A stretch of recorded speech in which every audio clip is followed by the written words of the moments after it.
Espectacular, doctora Marcela, muchísimas gracias. Y ahora, para culminar este primer segmento de la mesa redonda, antes de irnos a un merecido break, le damos la bienvenida al fantástico doctor Mauricio Soto, co-coordinador del programa Panamericano de Alta Gerencia, quien hoy nos viene a contar desde otra perspectiva ese equilibrio entre las normas globales y las necesidades locales en los programas médicos.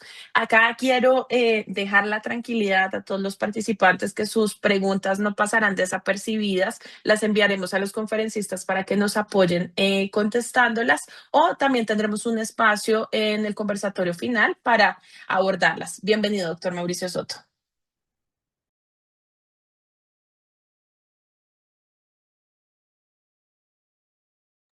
Doctor, tiene el micrófono cerrado.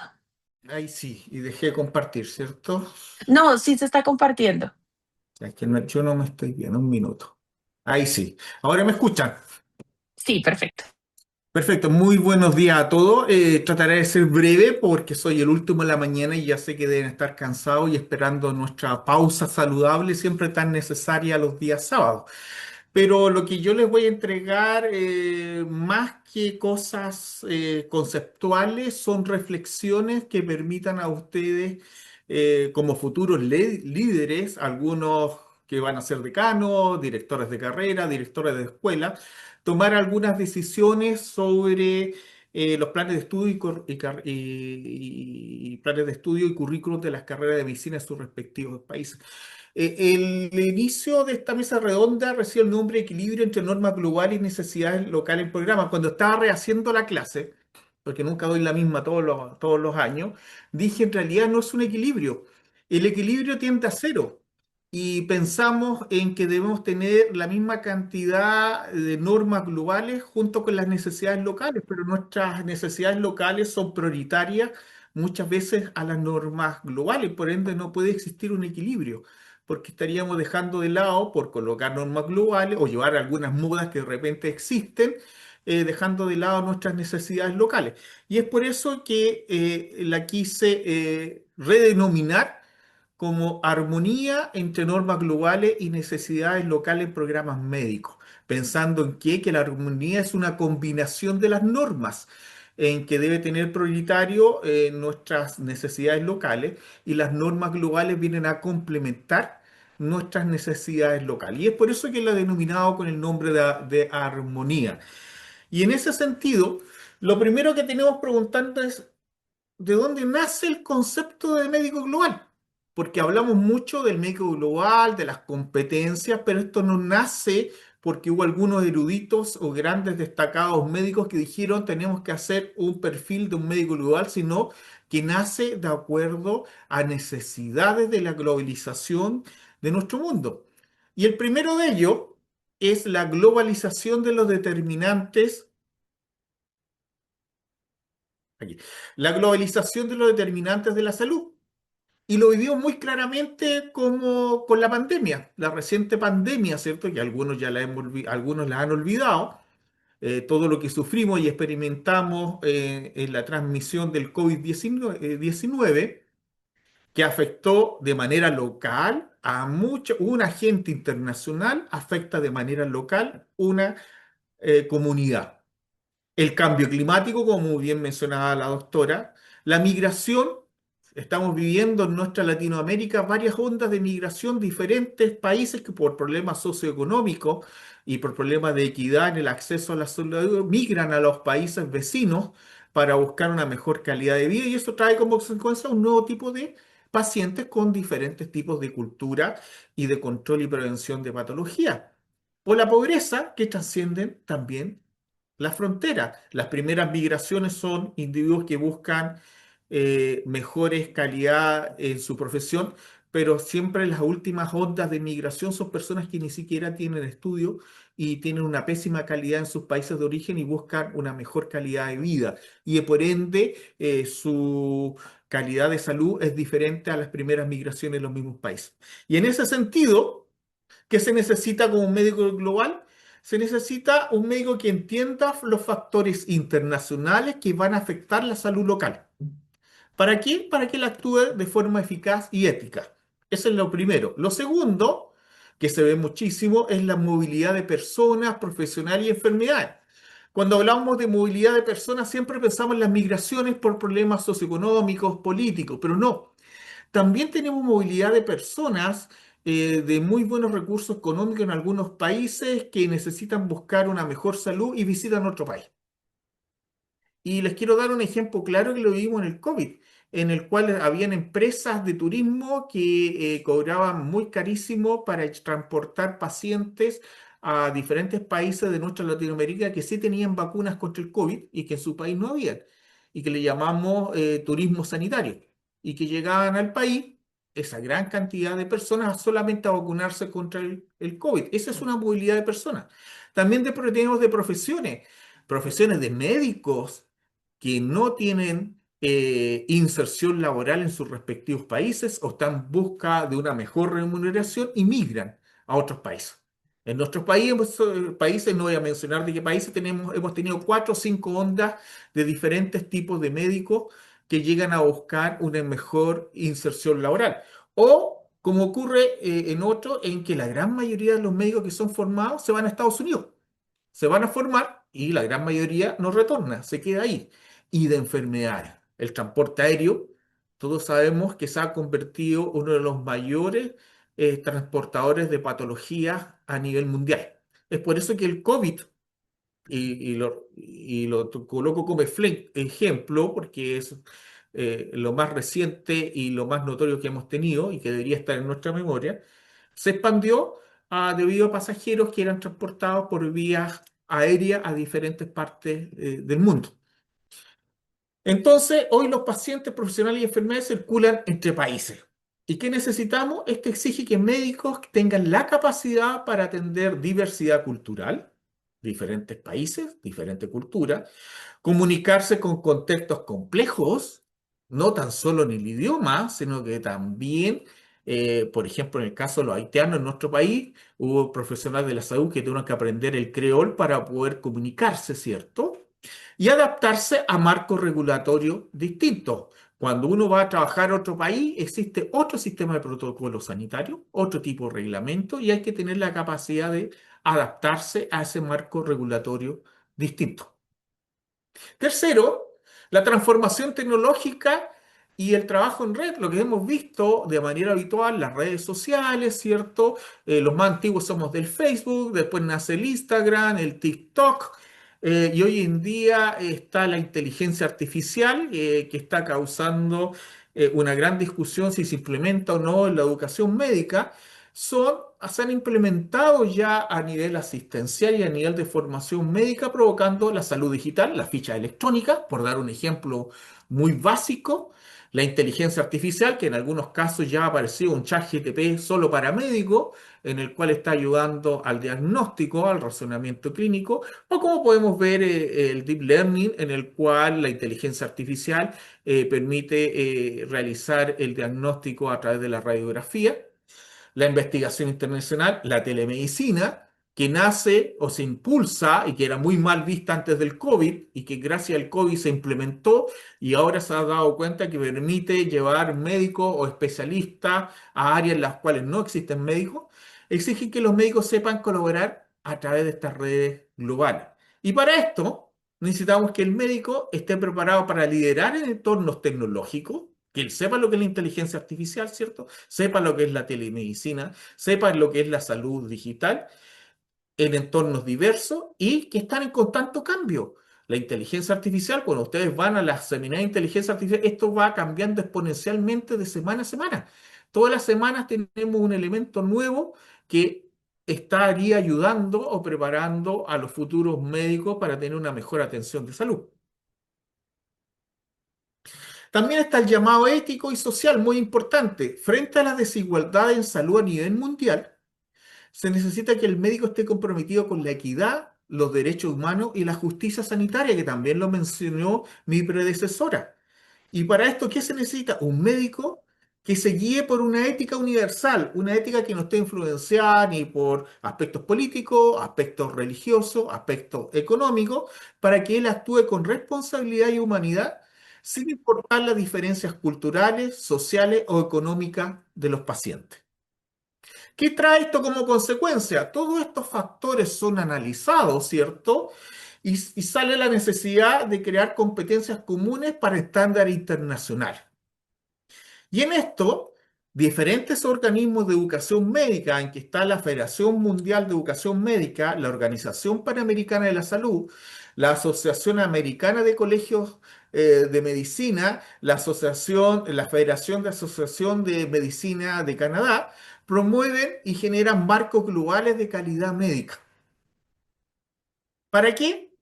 Para que este médico pueda garantizar una base común de competencia en cualquier país. O sea, un médico que pueda interactuar, sea colocado en cualquier país y él pueda trabajar y pueda atender una calidad de atención a la persona de manera adecuada, que eso es lo importante. ¿Cuáles son estas características del médico global? Ya lo mencionó nuestro primer expositor. Yo les voy a dar un resumen de estas características. Primero, él tiene que ser íntegro ético, actuar con principios universales y con responsabilidad social. Científico, tener un aspecto científico, tomar decisiones clínicas basadas en evidencia internacional. Él es un médico global, tiene que saber cómo están las diferentes patologías, las diferentes teologías y las diferentes terapias que hay en los diferentes países en los cuales va a actuar o con los pacientes que él va a interactuar. Tiene que ser adaptable, aplicar habilidades clínicas transferibles en contextos diferentes. ¿Qué significa el término clínicas transferibles? O habilidades clínicas transferibles son habilidades clínicas que pueden ser implementadas en diferentes países, no tan solo de manera local en un país determinado. Tiene que ser un comunicador intercultural, debe expresarse con empatía y sensibilidad cultural. Debe ser un colaborador global, trabajar en equipos locales e internacionales. Tiene que ser un líder transformador en médico, impulsar cambios con visión global que afecten el aspecto local y que tengan una gestión basada en la ética. Un compromiso con la equidad, promover la justicia sanitaria a nivel planetario. Debe estar conectado digitalmente, usar tecnología y salud en una red para la atención inclusiva. Y debe ser un aprendiz de por vida, cultivar siempre el pensamiento crítico para poder saber qué seleccionar, sobre todo con esta gran expansión que tenemos con la inteligencia artificial, saber qué sirve y qué no sirve, cuándo la debo utilizar y cómo la debo utilizar. Y lo más importante, y que siempre se nos dice en la universidad, el médico debe continuar estudiando siempre, o sea, debe practicar la formación continua. Y es porque nos enseñan que en ciencia la verdad es relativa y no absoluta. Lo que aprendimos hace muchos años que estuvimos en el pregrado, ¿cierto? Muchas de esas cosas están obsoletas y tenemos que actualizarnos con leyendo lo que sirve y no sirve, pensamiento crítico y con una formación continua, estar ya sea con el autoaprendizaje o tomar cursos de capacitación o asistir a los congresos médicos que permiten la actualización de ciertos tipos de procedimientos y patologías. ¿Qué es lo que ocurre en nuestro país? Ese es el aspecto global, el aspecto general que nace de estas necesidades y cambios mundiales que está habiendo. ¿Qué pasa en nuestra región panamericana? Si nosotros realizamos un rápido estudio de los perfiles de egreso en nuestra región, que va desde Estados Unidos, Canadá, México, Brasil, Argentina, Colombia, Chile, Perú, Cuba, Centroamérica, Venezuela y Caribe, ¿qué nos encontramos? Nos encontramos que en el norte de la región panamericana, existen competencias en el cual el médico es un médico más global, con sólidos conocimientos clínicos, está enfocado y centrado en el paciente, con capacidad de mejora y comprensión de los sistemas de salud. En Canadá es un médico íntegro, competente, con enfoque en la salud pública, con trabajo colaborativo y formación continua. Ya en México aparece el médico ético y socialmente comprometido, orientado al paciente y preparado para ejercer eficacia y humanidad en diferentes contextos, hospitalario, intrahospitalario y extrahospitalario.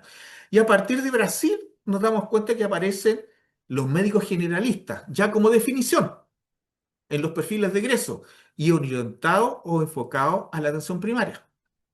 En Argentina, médico generalista también enfocado a la atención primaria. En Colombia, un profesional del médico general en el primer nivel de atención. Primer nivel de atención en la atención primaria. En Chile, un médico integral con base científica capacitado para atender a personas y comunidades con enfoque local y visión global. En Perú, atención primaria, interculturalidad y competencias esenciales. En Cuba, tiene 5 funciones, pero con énfasis en la medicina familiar. En Centroamérica, los perfiles de egreso son generalistas, atención primaria, con servicio rural y una visión humanista. En Venezuela, un médico integral comunitario con un eje en la atención primaria. Y en el Caribe, con un modelo más basado hacia el anglosajón. Un médico integral competente y ético y orientado al paciente, preparado para ejercer entornos complejos con enfoque en calidad, comunicación y mejora continua. Si realizamos un análisis de cuál es la tendencia en nuestra región, y podemos ver que la tendencia de nuestra región es tendencia hacia la formación de médicos generalistas, con un enfoque en atención primaria, con una visión humanista, donde se priorizan habilidades clínicas, comunicación, responsabilidad social y mejora continua. Pero esto es como sacar los promedios de nota de nuestros estudiantes. Muchas veces nosotros vemos que un estudiante tiene una nota 5 de 1 a 7, pero se sacó un 7 y después se sacó un 4 y si yo sumo, eso me da para que le dé el promedio 5, 5,5. Es decir, que me enmascara las tendencias, la variabilidad que existe en nuestra región panamericana de los perfiles de egreso. Entonces, si realizamos otro análisis y veamos cuál es el enfoque de médico que se está formando y cuáles son las competencias que están entregando, nos damos cuenta que en nuestra región, de manera general, se están formando 2 tipos de médicos. El primero de ellos es un médico generalista comunitario y el segundo de ellos un médico global académico. ¿Cuál es el primero? El primero, el médico generalista, está centrado en la atención primaria, con un enfoque comunitario, con una sensibilidad intercultural. ¿Y en qué países se presenta esto? En Brasil, Argentina, Colombia, Perú, Venezuela, Cuba, Centroamérica, Chile y México. Pero el segundo médico que estamos viendo en nuestra misma región panamericana es el médico global académico, que está formado ¿cómo? Con estándares internacionales para ejercer en contextos complejos y globales. ¿Y dónde encontramos este tipo de médicos? Los que se forman en Estados Unidos, Canadá y el Caribe. Entonces, a pesar que tenemos una tendencia a la atención primaria, ojo, cuando uno trata de generalizar demasiado, enmascara las particularidades. Más aún, si yo me voy a centrar más el tipo de competencia, puedo encontrar 4 o 5 tipos más de perfiles de médicos de nuestra región panamericana, pero dejémonos estos dos, que digamos que son las grandes equidistantes que hay en este minuto. ¿Y cómo se forma en educación médica? Y aquí quiero entrar en 2 conceptos que a veces se utilizan como el mismo, pero son completamente diferentes, que son el perfil de egreso y el perfil profesional. ¿Qué es el perfil de egreso? Son las competencias comunes adquiridas al finalizar la formación universitaria, según el plan educativo de cada universidad. Es decir, nosotros académicos que trabajamos en las universidades, formamos a nuestros estudiantes o educandos con un norte que es el perfil de egreso. O sea, tenemos que lograr ese perfil de egreso. Pero también existe el perfil profesional. ¿Y qué es el perfil profesional? Son las funciones que adquiere el médico ya egresado en su inserción o entorno laboral, que es diferente al perfil de egreso. Y es por eso que son 2 cosas completamente diferentes. El perfil de egreso lo dan las universidades y el perfil profesional lo da el actual del médico en su inserción laboral. Y es por eso que son completamente diferentes y no debemos ocuparnos como sinónimos. Y dan diferencias que permiten poder enfocar nuestra educación médica. Es así que el perfil de egreso tiene como característica primero un compromiso institucional de la universidad. Define las competencias, garantizar al final la formación. ¿Adaptado a quién? A las necesidades locales. Cada una de nuestras universidades está formando médicos de acuerdo a las necesidades locales. Y enfocado, por ejemplo, en la gran mayoría de América Latina, en atención primaria y en equidad en la salud. Eso es un perfil de egreso. Por el contrario, el perfil profesional describe al médico en ejercicio según sus expectativas sociales y profesionales, combinando el contexto local con estándares y competencias de alcance internacional. Es decir, si un médico sale y va a otro país, tiene que adquirir las competencias o el estándar de salud de ese país. Y ahí está adquiriendo un perfil profesional, no un perfil de egreso. Él llegó con un perfil de egreso y se transformó para poder trabajar en un país determinado en, en un perfil profesional. Entonces, ¿qué es la importancia de la educación médica? Es que en la educación médica existe la educación médica continua, que es fundamental para disminuir la brecha que tenemos entre el perfil de egreso y el ejercicio profesional. Esa es la importancia que tiene la educación médica continua. ¿Para qué? Para asegurar que los médicos se mantengan actualizados, pertinentes y comprometidos con las Se ríe. necesidades cambiantes de la sociedad. ¿Y por qué lo digo esto? Vea, ¿cuánto Por- va? ¿Qué vas a comprar? ¿Qué ¿Por vas qué a lo comprar? digo? ¿Alguien tiene el micrófono prendido? ¿Lo puede apagar, por favor? Gracias. Entonces, ¿por qué lo digo esto? Porque generalmente se dice, hagamos un cambio del perfil de egreso de nuestras carreras. Sí, perfecto. Existe cada ciertos tipos de ciclo, uno tiene que revisar su perfil de egreso para actualizarlo, validarlo o modificarlo. Sin embargo, el impacto de esa modificación va a ser lo que dure la carrera. O sea, después de 6 años o 7 años vamos a tener médicos formados de acuerdo al contexto que estamos analizando. Sin embargo, ya formamos médicos y hay profesionales que están trabajando y necesitan adaptarse al ejercicio profesional. Y para eso tenemos que otorgar nuestras escuelas de medicina la de educación médica continua para disminuir la brecha entre el perfil de egreso y el perfil profesional.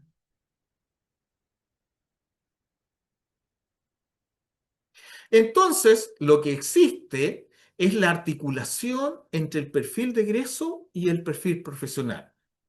¿Y cómo se lleva a cabo esta articulación? Esta articulación se lleva, el perfil de egreso debe responder prioritariamente a las necesidades locales. Es decir, el perfil de egreso del médico chileno debe estar formado de acuerdo a las necesidades sanitarias de Chile, así la del Perú, la de Argentina, la de Ecuador, etcétera. Es por eso que tenemos muchas veces que cuando vienen médicos extranjeros e ingresan a países en los cuales para habilitar su título tienen que dar un examen escrito de competencia, no les va bien porque ellos fueron formados de acuerdo a sus necesidades locales, que son diferentes a las necesidades locales del otro país. Hay países que están enfocados a enfermedades tropicales y hay países en los cuales no existen las enfermedades tropicales. Es clave integrar competencias globales de forma complementaria. Es decir, primero son las necesidades globales y complementamos, si es que da el tiempo, si es que da la carga académica, con competencias globales, pero de forma complementaria. Y la brecha existente entre ambos perfiles, entre el perfil de egreso y el perfil profesional, debe reducirse a través de una articulación efectiva mediante la educación continua. Es por eso la importancia que herramientas que hemos utilizado en los procesos de acreditación nos permiten para establecer el perfil profesional de nuestros estudiantes. Cuando nosotros realizamos una encuesta a nuestros egresados para saber en qué están trabajando, qué deficiencias han tenido, qué cursos de capacitación han realizado, Doctor Soto, yo te estoy escuchando entrecortada. No sé si todos escuchan bien, de repente es mi internet y me desconecto y vuelvo. Lo escucho bien, Marcelo. Ah, perfecto. Entonces me desconecto y vuelvo. Es mi internet. ya. Gracias. Digo entonces, la brecha entonces entre ambos perfiles debe reducirse a través de una articulación efectiva mediante la educación continua. Así vamos a formar, teniendo claro este tipo de brecha que existe entre el perfil de egreso y el perfil de profesional, podemos formar médicos capaces de adaptarse a un entorno sanitario dinámico y globalizado gracias a la educación continua. Y en ese sentido, el título que yo había cambiado en un inicio, que era equilibrio entre normas globales y necesidades locales en programas médicos, y que le había puesto el título de armonía, al final de preparar la clase dije el término armonía no me viene muy bien y lo cambio ahora a la articulación entre las normas globales y necesidades locales en programas médicos. Y eso es lo que quería contarle para que ustedes tuvieran un minuto de reflexión y cuando sean líder sepan cómo tomar las decisiones y qué tipo de acciones pueden realizar a través de la educación médica. Muchas gracias. Doctor Mauricio Soto, fantástica intervención, mensajes muy claros en donde de manera progresiva hemos venido detallando en algunos conceptos y acá nos queda totalmente claro cómo debemos empezar a adaptar los perfiles de nuestros médicos egresados hacia las necesidades actuales y esa diferenciación clara entre perfil de egresado y perfil profesional, fantástica. Me parece que es clave resaltarlo. Em, en este momento no veo preguntas en el auditorio. Quisiera saber si alguien de repente tiene alguna pregunta puntual para el doctor Mauricio Soto. Perfecto, muchísimas gracias. De todas formas, varios de estos puntos los vamos a discutir más adelante en nuestros grupos de discusión. Entonces, doctor Mauricio, de verdad es todo un placer tener la oportunidad de escucharlo en el marco del programa Panamericano de Alta Gerencia, unos mensajes muy claros y poderosos para empezar a implementar en nuestras instituciones en cada uno de los países que se encuentran aquí presentes. Perdón, tenemos una pregunta, Milagritos, no sé si la quieres hacer acá en vivo, por favor. Sí, buenos días con todos, buenos días, doctor. Lo que es cierto y lo que nosotros estamos viendo en toda esta discusión es que necesitamos establecer mecanismos de cambio que se adapten tal como, como ustedes han dicho a la transformación del sistema del perfil epidemiológico y no solamente del perfil epidemiológico, sino de las nuevas tendencias de la medicina. Pero la pregunta directa es, ¿qué estrategias podemos elegir para iniciar el proceso de cambio? ¿No? Porque creo que eso sería importante. Gracias. Sí, primero yo creo que todas las carreras a nivel mundial ya están dejando de lado el modelo fleckneriano. Ese modelo fleckneriano que vino a ordenar la casa. O sea, a veces nos olvidamos de ciertas cosas. Yo he visto mucha gente criticando el modelo fleckneriano, pero nos olvidamos que el modelo fleckneriano de nuestros planes de estudio de carrera de medicina llega cuando todavía existía la educación médica entre el aprendiz y el maestro y que cada uno enseñaba de acuerdo a la experiencia del maestro, a pesar que después se hicieron comunidades que enseñaban. Y de ahí viene este modelo fleckneriano que no era médico, Fleckner no era médico, formó el modelo fleckneriano, ¿cierto? Lo tomaron primero los canadienses, luego los norteamericanos y después con mucho resquezor los ingleses. Y de ahí se fue ampliando. Y tenemos un plan de estudio, ¿cierto? En que teníamos asignaturas y nos dividimos en tres grandes ciclos. El ciclo básico, el ciclo preclínico y el ciclo de práctica supervisada, que en algunos países recibe el nombre de internado. Y que algunos tienen un internado además rural que es obligatorio para que es habilitante para ejercer en sus respectivos países.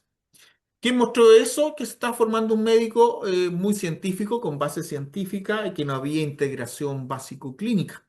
Hoy en día tenemos muchos modelos diferentes, que es el modelo en espiral, en que ya no existen las asignaturas, sino que lo que se está viendo, y como muy bien dijo uno de los doctores, hay que tener cuidado con las modas. El aprendizaje basado en problemas es muy antiguo y nosotros en Latinoamérica también todavía lo estamos viendo como que algo maravilloso, una luz que sirve para seguir, y no lo estamos cuestionando. Creo que no estamos aplicando el pensamiento crítico en el cual hemos sido formados y que ustedes lo utilizan muy bien para la atención con sus pacientes. También hay que usar el pensamiento crítico para las metodologías de educación médica. Pero en ese sentido, ¿qué quiero decir? Que algunas carreras lo que han hecho es integrar los conocimientos. Ya no existe la asignatura de biología celular, ya no existe la asignatura de bioquímica, de embriología, sino que existe el análisis del cuerpo humano sano. Pero para eso necesitamos médicos, o sea, docentes y médicos que estén preparados para realizar este tipo de integración en los planes de estudio. Por ejemplo, se va a ver corazón en esa clase de corazón, que no es una clase, es una conversación entre los académicos. Está el anatomista, que habla sobre la anatomía del corazón, el embriólogo, que habla sobre el origen, el histólogo, y está el cardiólogo. Es decir, está el clínico inmediatamente para mostrar, ojo, en los primeros años, implicancias clínicas, no relación clínica, son dos cosas completamente diferentes. Implicancias clínicas del proceso en el estudio del hombre, el cuerpo sano. Pero ¿qué necesitan para eso, si se dan cuenta? Primero, en que todos dejemos nuestros fondos, nuestros feudos o nuestras asignaturas que nos creemos dueños de ellas y que creemos que nosotros decir lo que tenemos que enseñar. Primero tenemos que ser humildes y hacerle caso al coordinador del plan de estudio que nos diga, en esta sesión usted tiene que hablar exclusivamente de esto, porque esto es lo que tiene, no lo que usted quiere. Y lo más importante, decirle al clínico, al cardiólogo en este caso, usted no viene a hablar de patologías clínicas, porque no lo van a entender. Usted viene a hablar de lo que dice el histólogo, de lo que dice el embriólogo, de lo que dice el anatomista o el fisiólogo, complementarlo con las implicancias clínicas. La alteración de esto puede provocar esto, la alteración de esto, cuando hay una falla de esto, eso son implicancias, sin entrar en mayores detalles. Esa integración está provocando que el individuo entienda mejor, por un lado, la interacción básico-clínica, por otro lado, que tenga contacto muy luego con clínicos, que vea que, ¿para qué me sirve la biología celular? Porque en el modelo flegneriano, el estudiante en los 2 primeros años dice, voy a ser biólogo, voy a ser bioquímico, y recién en el tercer o cuarto año se da cuenta que está estudiando medicina o va a ser biomédico. Entonces, esa integración permite darse cuenta, para esto me sirve la biología, pero esta parte de la biología, eh, yo me dedico a las ciencias básicas y no hay peor astilla que el propio Madera. Y yo siempre cuando fui director de la Escuela de Medicina decía, aquí no me interesa que los alumnos vengan a estudiar el efecto de la pirulín pirulasa en tal cosa porque no me interesa que se aprendan el ciclo de Krebs de memoria. Sí me interesa que vean las alteraciones del ciclo de Krebs y qué implicancias clínicas provoca ese ciclo de Krebs y dónde está. Y qué fármacos pueden provocar alteraciones del ciclo de Krebs, que son esa integración de conocimiento. Entonces, lo que se está haciendo en este minuto es integración de conocimiento, ¿cierto? Traer la clínica en que los alumnos tengan contacto con la clínica temprana, pero no con la clínica intrahospitalaria. También se está cuestionando, y por eso ustedes vieron que los perfiles que yo les mostré de la región panamericana está todo enfocado hacia la atención primaria. Es tratar de llevar a los estudiantes a la parte clínica, escenarios clínicos, pero de atención primaria. Empezar que ellos vean que ojalá la simiología la hagan en la atención primaria y no en los servicios de medicina interna como habitual se hace. O como de formación los llevan a los servicios de urgencia porque los alumnos no caen en las camas de medicina interna, entonces llevémoslo al servicio de urgencia, o sea, la deformación tremenda, sino que llevarlo a la atención primaria y que ojalá ya en los últimos años, a partir de quinto año, ellos tengan atención, entren a la educación intrahospitalaria, que el internado sea mixto, internado intrahospitalario con el extrahospitalario. Eso es lo que se está haciendo. Ahora bien, también lo que se está haciendo es, primero, mi prioridad son las necesidades epidemiológicas locales. Tengo que formar un médico para mi país. ¿Cierto? Y después lo otro lo complemento. Ya sea lo complemento en la formación de especialistas o lo complemento con cursos de educación continua. Eso es lo que se está viendo. Es por eso la importancia, ustedes tienen, cuando sean líderes o los que ya son líderes de sus facultades, tienen claro su perfil de egreso. Lo que ustedes tienen que tener claridad es el perfil profesional de sus egresados para poder ofrecerles esta gama de educación continua para que ellos tengan una inserción laboral adecuada de acuerdo a las necesidades de salud de la región panamericana en la cual estén trabajando. Doctor Mauricio, muchísimas gracias por su respuesta. Realmente esto se conecta con una pregunta que nos estaba haciendo Tamara a través del chat, que ya quedó contestada. Y acá Es importantísimo enfatizar la relevancia del fortalecimiento, no solo del desarrollo profesional permanente, sino algo que han mencionado varios de los ponentes de hoy, y es enseñar em, a ser aprendices de por vida a nuestros estudiantes y que ellos realmente hagan un ejercicio metacognitivo durante el proceso de formación de pregrado para que realmente aprendan cuáles son sus falencias y se puedan vincular a estas actividades de DPP. Con esto daremos por finalizado este primer segmento donde tuvimos dos conferencias fantásticas y posteriormente tuvimos dos charlas complementarias en la mesa redonda que realmente nos dejan unas ideas muy claras, pero sobre todo nos invitan a reflexionar sobre la situación actual de nuestros currículos y realmente cómo estamos formando a nuestros estudiantes para las necesidades actuales y adicionalmente esto alineado con las tendencias en educación a nivel mundial. Con esto nos vamos a ir a un break de 15 minutos. Por favor, a cada uno de ustedes les pido que según la zona horaria en la que se encuentren, pues regresen en 15 minutos, pongan de una vez su temporizador.